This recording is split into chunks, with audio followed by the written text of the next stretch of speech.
Ја легнала на земја и држала оружје на глава. Сведочи пред камерата на Алфа, жител на општината Ѓорче Петров, чија познаничка била присутна на грабежот кој се случи денеска во експозитура на НЛБ банка.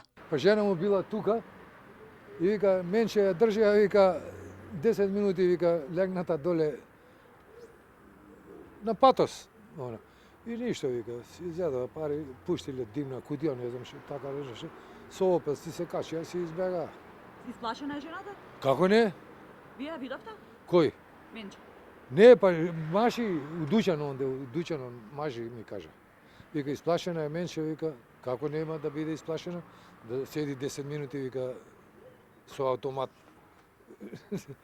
Онадена. Според неофицијални информации, 3 лица со автоматско оружје влегле во НЛБ банката во Скопски хром и одзеле одредена сума на пари, а потоа се качиле во автомобил и заминале во непознат правец. Грабежот се случил во тек на работното време, кога во банката имало и клиенти кои сведочеле на ограбувањето. Во оваа експозитура на НЛБ банка, денеска во предпладнивните часови, односно во 10 часот и 50 минути се случил вооружен грабеж. Ова е еден од низата на грабежи кои се случуваат во Република Македонија во последниве неколку години, но за жал не секоја што резултираат со пронаоѓање на виновниците.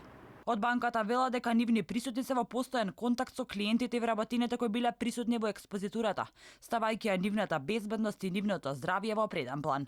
Утринава во експозитурата Ѓорче Петров на НЛБ банка се случи вооружен грабеж. Сите клиенти кои се затекнаа во експозитурата, како и вработените во банката, се безбедни и се во добра состојба.